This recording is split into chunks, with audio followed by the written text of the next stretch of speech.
কেমন লাগছে বরিশাল? খুব সুন্দর। আসলে বরিশাল যতটা সুন্দর, বরিশালের মানুষ তার থেকে বেশি সুন্দর।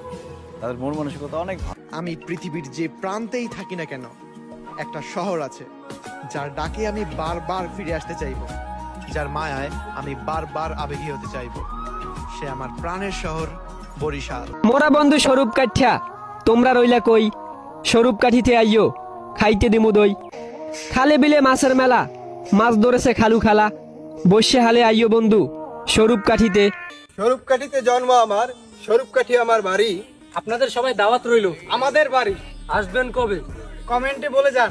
মগো বরিশালের মানুষের কেউ যদি বরিশাল্যে কয় হাতে মোরা মাইন্ড করি না, এতে মোরা আরো গর্ববোধ করি যে মগো কেউ বরিশাল্যে কইছে। দান নদী খাল এই তিনটে মিললে হয় প্রাণের বরিশাল। আর হেই বরিশালেরই মানু মোরা, হাতে শরমের কি আছে? মোরা বরিশাল্যে মানুষ গর্ববোধ করি যে মোরা বরিশালে জন্মগ্রহণ করছি। পেটের মধ্যে ভাত না থাকলেও যদি মোরা বরিশালে ঘুরিয়ে যাই, হাতেও মগো মন ভালো হয়ে যায়। বরিশালের মায়াই যেন মগো ছাড়ে না।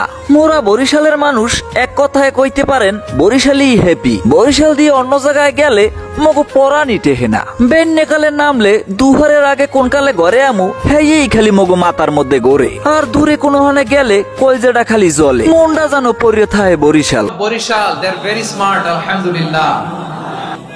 বিশেষ দুটি কারণে বরিশাল বিভাগের প্রতি আমার আলাদা একটা ভালো লাগা। এর কারণ এই অঞ্চলে আলেম ওলামা বেশি, ঠিক কিনা বলেন? আজকের এই প্রোগ্রামে অনেক কওমি মাদ্রাসার মুহতামিম সাহেবরা এসেছেন, আমি শুনেছি।